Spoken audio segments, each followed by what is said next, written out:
Llegamos al tiempo de la predicación y como usted sabe, continuamos con las predicaciones en la carta del apóstol Pablo a Tito y estamos enfocados en una porción de la escritura ahí en Tito que trata del liderazgo de la iglesia. Y bueno, la razón o la necesidad de que nos hemos detenido en esta parte de la escritura es que debido al crecimiento de nuestra iglesia, gracias a Dios, notamos la necesidad de que hayan más pastores para un cuidado apropiado de la iglesia. Y por esta razón nos hemos detenido aquí en Tito 1 del 5 al 9 para ayudar a la iglesia a tener información clara de las cualidades que debe de tener un candidato para el pastorado.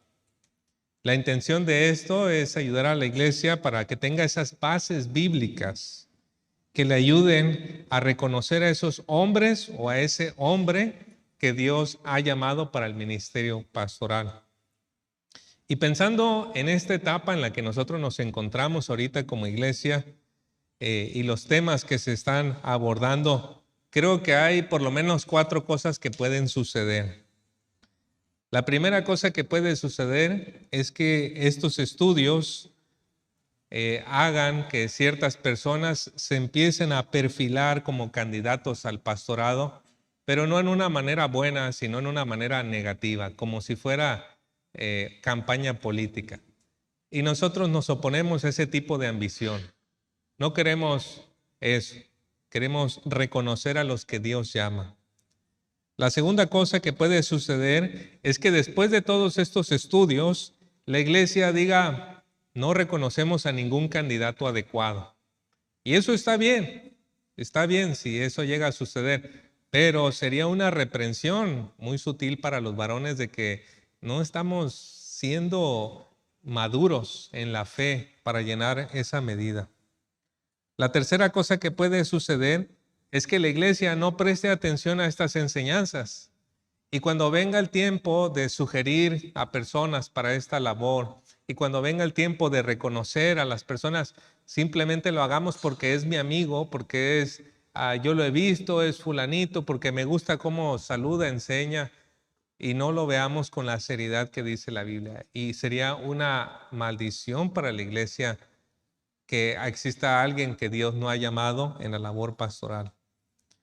Y la cuarta cosa que puede suceder, y que espero que esta sí suceda, es que la iglesia tome con mucha seriedad estas enseñanzas, las repase, y cuando sea el tiempo de sugerir candidatos, la iglesia pueda sugerir personas que realmente cumplen con estos requisitos. Y cuando sea el tiempo de que la iglesia reconozca a los candidatos, realmente la iglesia lo pueda reconocer en base a estos requisitos. Oro, hermanos, que este sea el feliz resultado de nuestras enseñanzas. Y ahora que les he revelado mi propósito con estos mensajes, le quiero invitar a que me acompañe con su Biblia, a que leamos juntos Tito, capítulo 1, versículo del 5 al 9. Nos vamos a enfocar solamente en el versículo 7, pero vamos a leer la sección completa para impregnarnos de la enseñanza. Entonces, acompáñeme por favor con su Biblia a Tito, capítulo 1, versículo del 5 al 9, y cuando lo encuentre, por favor, acompáñeme poniéndose de pie.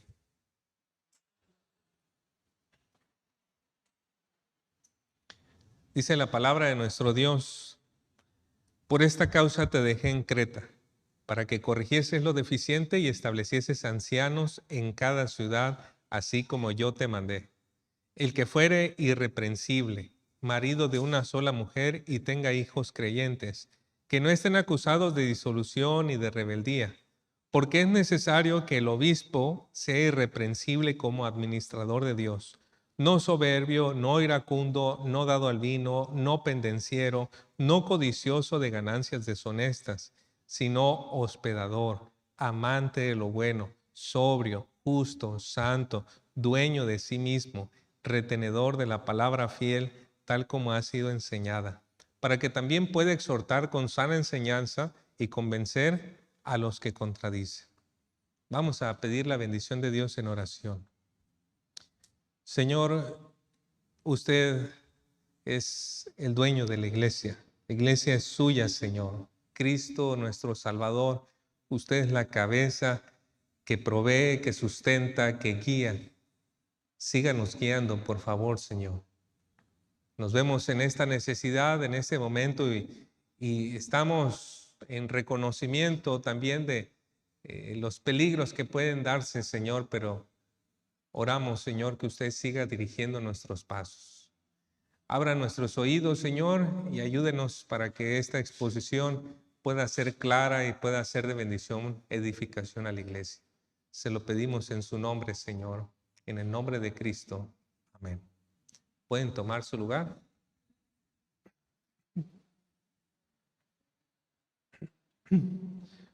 Cuando el apóstol Pablo le escribió la carta a Tito, él estaba preocupado por cómo estaban las iglesias allí en la isla de Creta, porque había un desorden en los hermanos y casi por seguro estamos de que ese desorden fue provocado por los falsos maestros en la iglesia. Obviamente las iglesias no abren sus puertas para que los falsos maestros entren y empiecen a divulgar mentiras. Pero un falso maestro primero inicia siendo un buen maestro. Y una vez que la iglesia lo aprueba, lo reconoce, entonces ese maestro empieza a poner énfasis en temas de cosas de poca importancia o empieza a distorsionar temas que sí son importantes. Ambos son las maneras en que se puede reconocer un falso maestro. Demasiado énfasis, por ejemplo, en las genealogías, demasiado énfasis en cosas, temas secundarios. O cuando empieza a distorsionar la obra de la salvación de Cristo, ahí son las señales, hay un falso maestro. Y entre tanto que el falso maestro pues empieza a hacer eso, la iglesia se empieza a contaminar y la iglesia se empieza a paralizar. ¿Paralizar a qué? A los propósitos que Dios tiene para ella. Hermanos, si hay algo que podemos aprender de los problemas de las iglesias en el Nuevo Testamento, es que el enemigo, el diablo, siempre va a tratar de evitar que las iglesias vivan y lleven la palabra de Dios a las personas. Si Satanás puede detener eso, él va a cumplir su propósito. Que usted y yo no vivamos a la altura del llamado de Dios, que usted y yo no compartamos la palabra de Dios con otros. Si Satanás puede lograr eso, él tiene éxito. ¿Cómo lo va a hacer? Bueno, usted lee el Nuevo Testamento y va a notar que sus estrategias más eficaces fueron la hipocresía. ¿Cuántos de nosotros no hemos escuchado, verdad? No, y son puros hipócritas. Y ya la gente no quiere saber de Cristo. Su estrategia es la hipocresía, el miedo. Viene el nuevo enfermedad, no nos vamos a reunir, no vamos a estar cerca, no nos vamos, y todos alejados, y por miedo dejamos de compartir, o viene una persecución, o viene una nueva ley. Y Satanás infunde miedo y de esa manera paraliza muchas veces a la iglesia.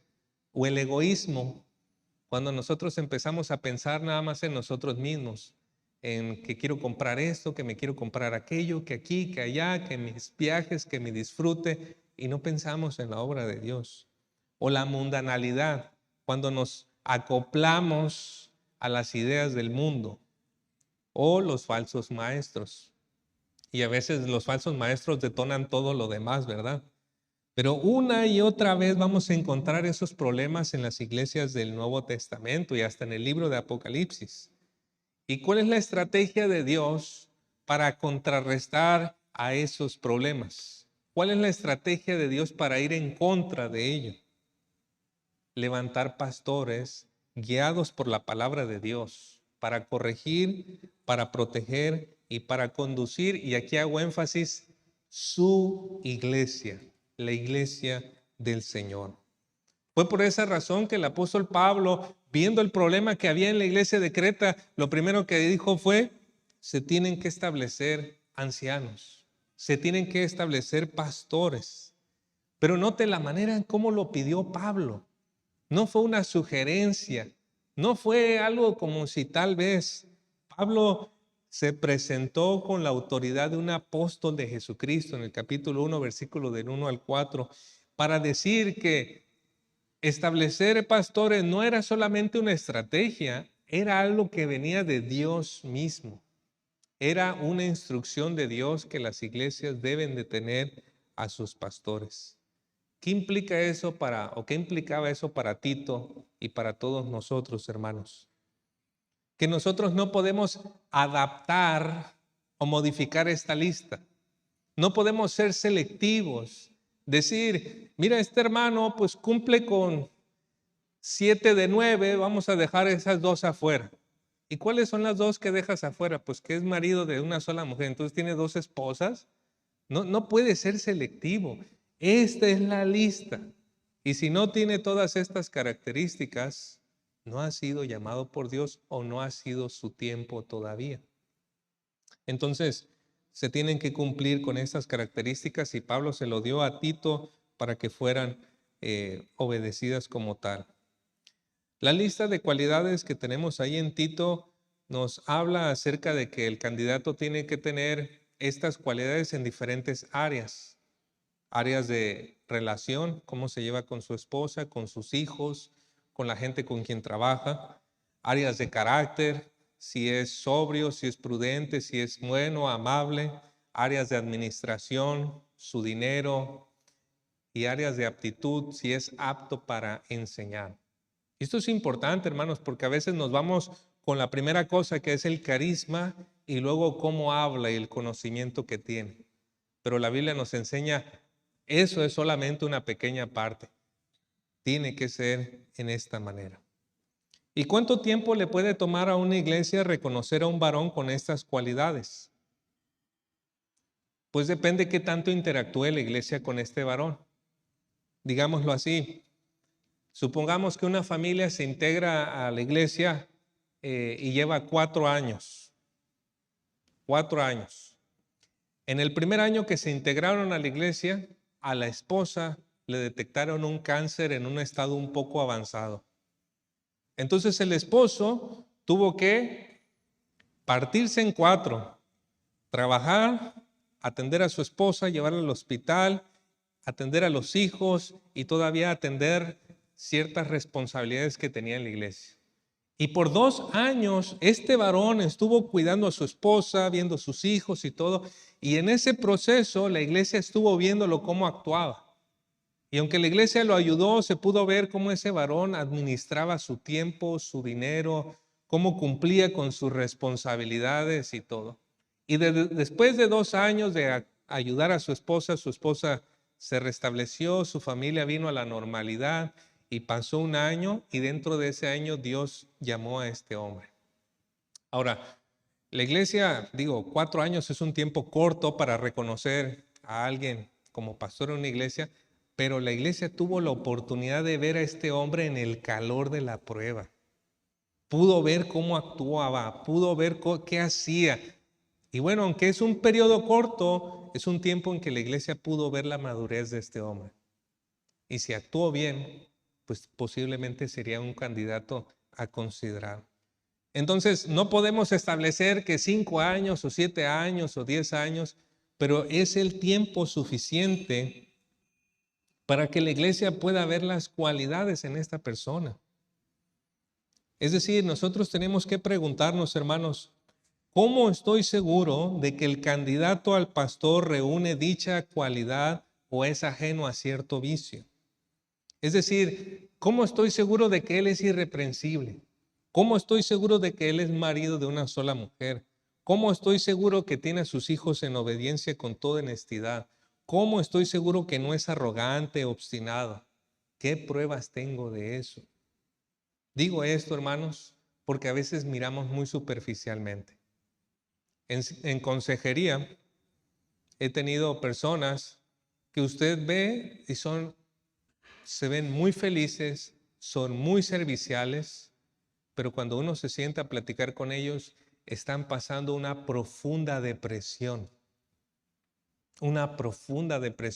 pero la imagen que proyectan es una imagen de que estoy bien, soy servicial, ayudo, y por dentro una profunda depresión.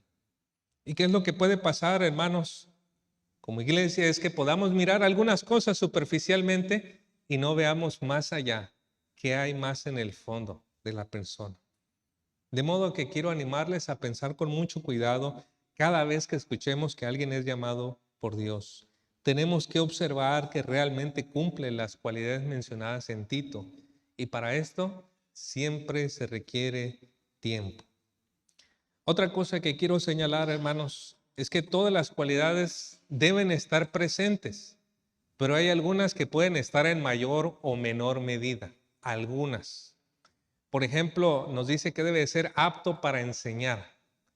No podemos comparar a un pastor que lleva 40 años enseñando con un doctorado en teología a alguien que apenas va comenzando, ¿verdad? Y aunque estudió y todo eso, no tiene el mismo conocimiento y experiencia. Entonces, al momento de juzgar a un candidato, no lo podemos poner a la medida de uno y otro. Pero se ve que él puede enseñar, se ve que él puede refutar. Ahí está. Tal vez está en el número 4 y acá está en el número 10, pero está presente esa cualidad allí. Entonces, es importante en que la iglesia tenga expectativas realistas al candidato.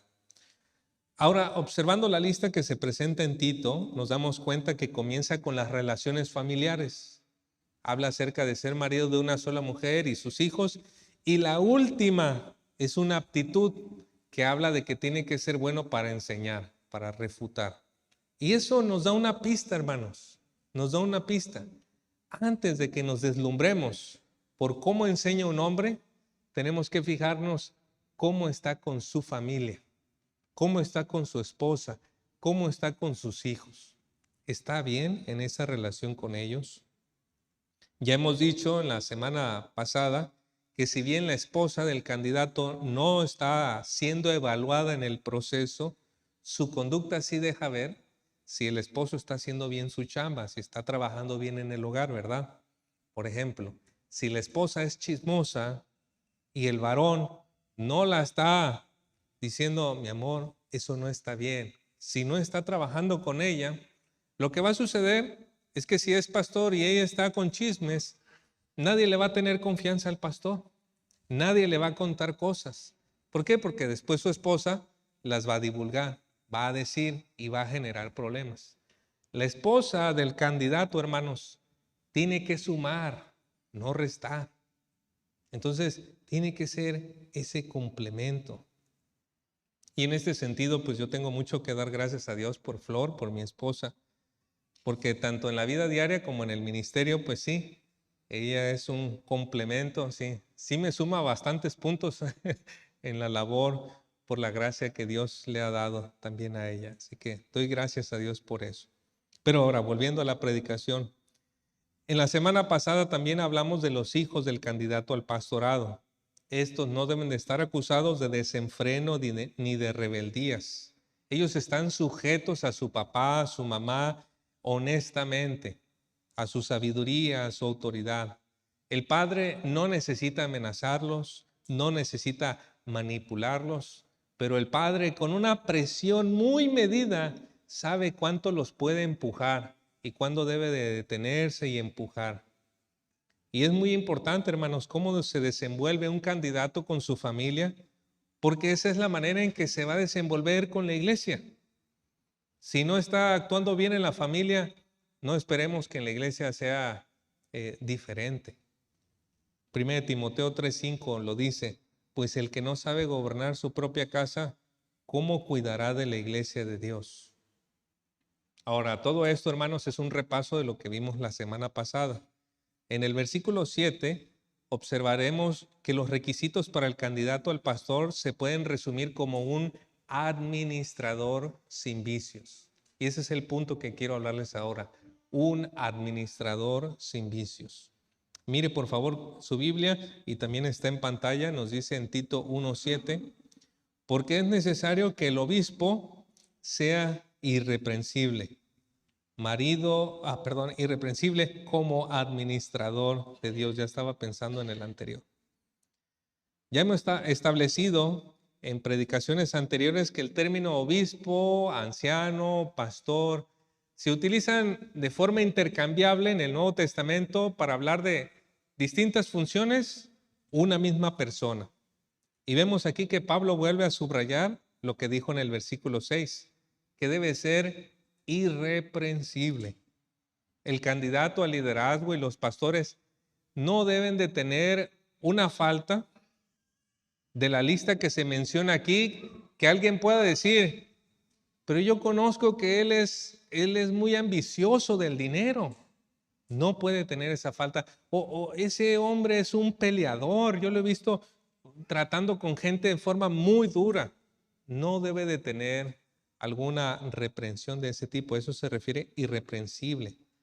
Es necesario que el líder sea irreprensible porque debe de tener la autoridad moral para condenar el pecado y modelar un ejemplo de integridad a la iglesia. Entonces, si este hombre tiene un problema de alcohol, ¿cómo va a llegar a la iglesia a decir, hermanos, es malo tomar? Si él mismo lo tiene, ¿quién le va a creer? ¿No? Vamos a desechar su consejo. Entonces, él tiene que tener la autoridad moral para poder condenar al pecado. Y vemos también en el versículo que Pablo describe al pastor como un administrador de Dios. Y como tal, los pastores se encargan de cuidar, pero aquí viene algo muy importante, hermanos. Se encargan también de producir, de ser fructíferos. Si usted lee en los evangelios, hay dos parábolas que contó nuestro Señor, aludiendo a los líderes de Israel. En una de esas parábolas, en Mateo 21, habla de alguien que le dio una tierra a ciertos siervos para que ellos la trabajaran y cuando llegara el tiempo le dieran el rendimiento de esa tierra al señor de esa tierra, al dueño. Aquellos hombres malvados no lo hicieron y hasta mataron a su hijo, nos dice en Mateo 21. Entonces no fueron buenos administradores. Y también en Mateo 25 el Señor cuenta otra parábola donde a uno se le da 5 talentos, a otro 2 y a otro 1, de acuerdo a la capacidad. Y la idea es que ellos tenían que trabajarlo para traer el rendimiento a su Señor. Y es la misma idea, hermanos, como administradores de Dios. El pastor no solamente se encarga de que cantemos bien bonito, hagamos el servicio, pero el pastor tiene que empujar a la iglesia a hacer buenas obras y que el nombre de Cristo sea conocido en los alrededores. El pastor tiene que hacer eso, no se encarga nada más de cuidar el changarro, como decimos. Tiene que llevar a producir. Y bueno, Pablo se lo dijo muy claramente a Tito. En Tito 3:8 le dijo esto. Palabra fiel es esta, y en estas cosas quiero que insistas con firmeza, para que los que creen en Dios procuren ocuparse en buenas obras. Estas cosas son buenas y útiles a los hombres. Así que esta es la labor del pastor, procurar que la iglesia haga buenas obras. ¿Y qué se requiere para que el pastor pueda desempeñar fielmente su función como administrador? 2 cosas esenciales: que no tenga vicios y que esté enfocado. El versículo 7 nos habla de esos vicios y distracciones, mientras que el versículo 8 al 9 nos habla de esas cosas en las que él debe de estar enfocado. ¿Sí le ha sucedido a usted que conoce a algún administrador que su tarea es hacer esto, pero él está enfocado en el fútbol? Él está enfocado en alguna cosa, su mente está en aquello y no está en lo que tiene que atender. Bueno, el pastor no es diferente. Para que pueda cumplir fielmente su labor como administrador, tiene que estar enfocado. Y para eso debe de no tener vicios. ¿Y qué es un vicio? Bueno, el Diccionario General de la Lengua Española, Vox, dice que un vicio es un hábito de hacer mal algo o de hacer una cosa perjudicial o que se considera reprobable desde el punto de vista moral. Y ahí en el versículo 7 se señalan 5 vicios que no deben de estar en el pastor como administrador de Dios. Mírenlos, por favor, ahí Tito 1:7 y también aparece en pantalla, porque es necesario que el obispo sea irreprensible como administrador de Dios, no soberbio, no iracundo, no dado al vino, no pendenciero, no codicioso de ganancias deshonestas. Veamos esas 5 cosas. dice que no debe de ser soberbio. Aquí esta palabra en el griego se puede traducir como arrogante, testarudo, engreído o terco. Pero bueno, usted y yo no podemos ver el corazón de una persona. No podemos decir, mira, a este hombre se le ve la soberbia en el corazón. ¿Cómo se ve la soberbia? Tengo 15 cosas. ¿Cómo se puede ver la soberbia en un hombre así? Primero, rara vez pide consejo y cuando lo pide, él ya decidió. 2, consulta, pero solo para validar lo que ya quiere hacer. 3, no distingue entre convicción doctrinal firme y preferencia personal. 4, minimiza o ridiculiza aportaciones ajenas. 5, se irrita cuando alguien sugiere otra alternativa. 6, se siente amenazado por personas capaces. 7, no delega porque nadie lo hará como él.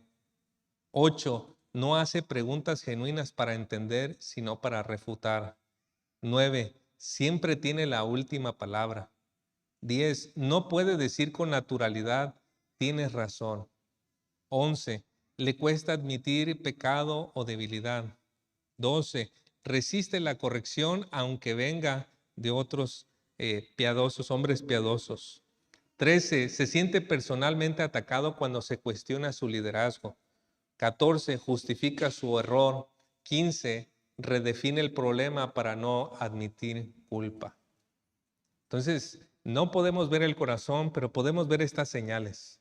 Y si están presentes, tenemos que decir, probablemente hay soberbia en el corazón.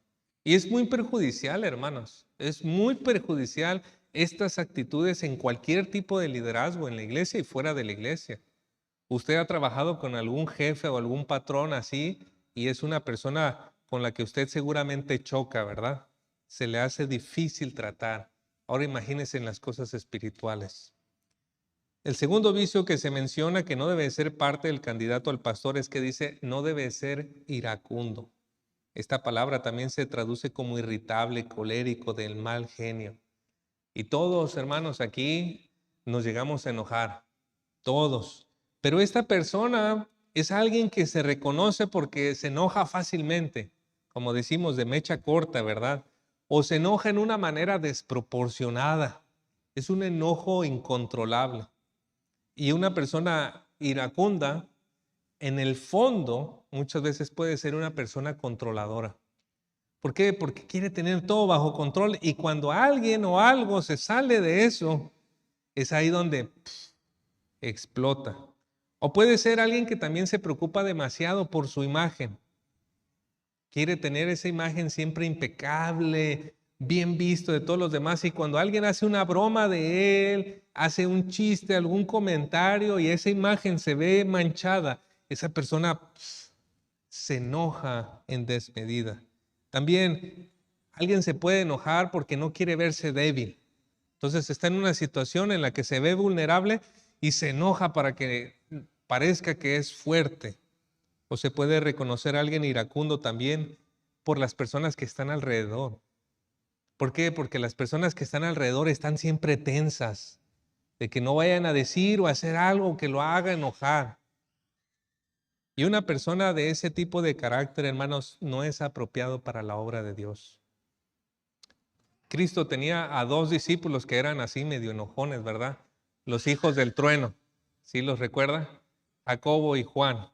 Y cuando ellos fueron a un lugar y los samaritanos no lo recibieron, mire, ya estaban dispuestos a orar a Dios que mandara fuego del cielo y se los consumiera. ¿Y qué dijo el Señor? No, ustedes los reprendió, fue duro con ellos y dice el siguiente versículo ahí en Lucas 9:55 que simplemente el Señor se fue por otro lado, o sea, cambiaron de rumbo, pero el Señor sí reprendió ese tipo de carácter. Una persona así pues está fuera de los propósitos de Dios. Cuando nosotros somos iracundos, hermanos, en lugar de acercar a Cristo, muchas veces alejamos. La tercera característica es que no debe de ser dado al vino. Y aquí deberíamos de no tener ni que explicar nada, ¿verdad? Está clarito. Pero el asunto es un poquito más a fondo. La Biblia no condena el uso del vino, condena el uso inadecuado del vino. Por ejemplo, si usted tiene su aniversario o alguna ocasión especial que quiera celebrar con su esposa, pues no está mal una copita de vino, ¿verdad? El problema viene cuando se vuelve una dependencia emocional. Esa persona que necesita la copita de vino todos los días para poder relajarse, desconectarse, quitarse las frustraciones, ya es alguien que se volvió emocionalmente dependiente. Y lo que para unos puede ser una copita de vino, para otros puede ser una cerveza, puede ser la comida, puede ser el entretenimiento, el trabajo o algún hobby. El punto es que si usted se siente que necesita eso todos los días para estar bien, ya tiene un problema de dependencia, porque eso ya se volvió su refugio. Y el asunto es que si se vuelve tu refugio, después se vuelve el que te domina. Y estás buscando la manera de salir de ciertas cosas para ir a hacer eso. Y ya es algo que te empieza a dominar. El punto aquí es que el candidato al pastorado no tiene que ser dominado por alguna de estas cosas. Puede salir, puede hacer un hobby, puede ver entretenimiento, pero ninguna de estas cosas debe de ser un refugio ni que lo domine. Luego dice también que no debe de ser pendenciero, no debe de ser violento, abusivo, peleonero, golpeador. Pues está de más, ¿verdad? No debe de andar golpeando personas. Pero hay algo más sutil, hermanos. Y es que a veces no agredemos solamente con los golpes. A veces agredemos muy fuerte con las palabras. Dice Proverbios 12:18. Hay hombres cuyas palabras son como golpes de espada. Imagínense un golpe de espada, hermanos. O sea, si con machete, ¿verdad? ¿Cómo debe ser de doloroso? Con espada. Bueno, son sus palabras como golpes de espada, mas la lengua de los sabios es medicina. Es medicina. Esa persona que también es pasivo-agresivo, que le llaman así los psicólogos, ¿no? Pasivo-agresivo es un tipo de violencia en el que estoy enojado contigo, estoy muy molesto y la forma en que te lo demuestro no son puños, no son palabras, pero te voy a dejar de hablar, te voy a excluir, te voy a hacer un lado, te voy a quitar. Imagínense que eso entre al pastorado, hermanos, donde hay tantos conflictos y choques y chispas. El pastor al final se va a terminar sin relacionar con nadie.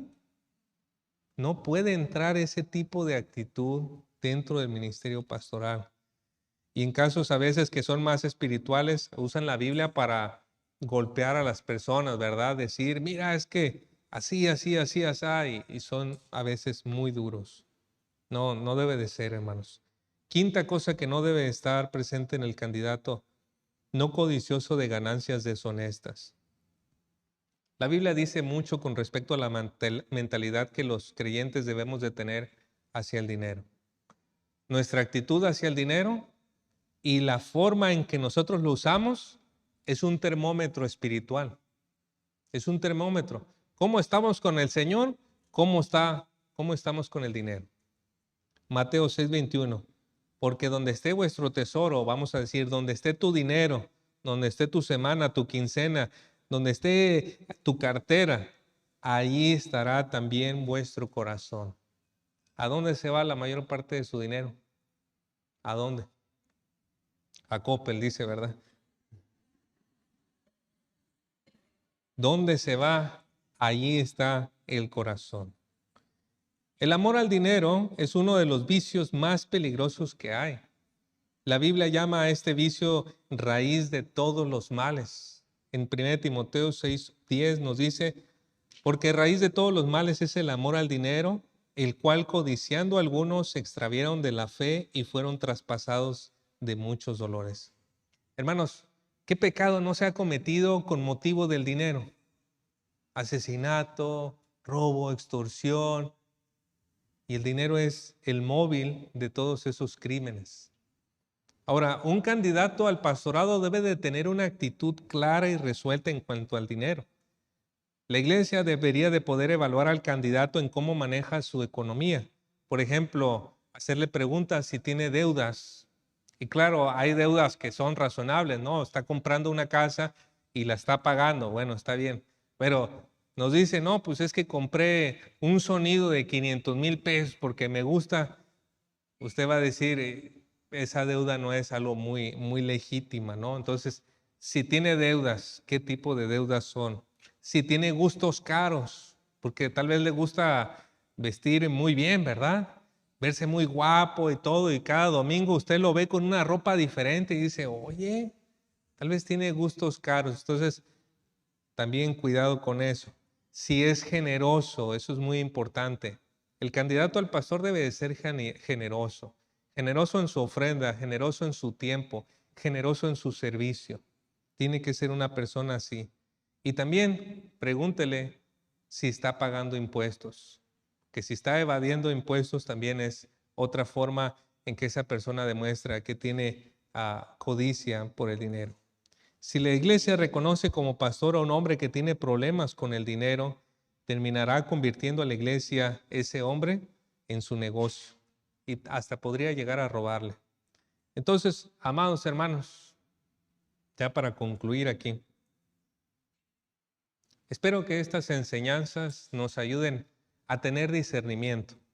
Cuando llegue el momento, va a ser un momento muy solemne, muy bonito, que la iglesia pueda participar en esto. Pero tenemos que estar bien informados. Pero el segundo propósito de las enseñanzas es también confrontarnos a nosotros, varones. ¿Cómo estamos en estas áreas? ¿Cómo estamos en el área de nuestra administración?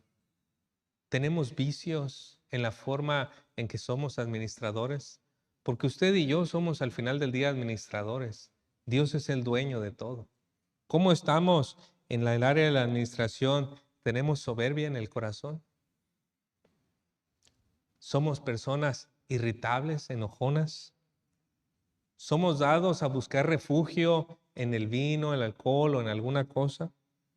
¿Somos peleoneros? ¿Nuestras palabras son peleoneras, bruscas? ¿Nos gusta demasiado el dinero? ¿Cómo somos, hermanos?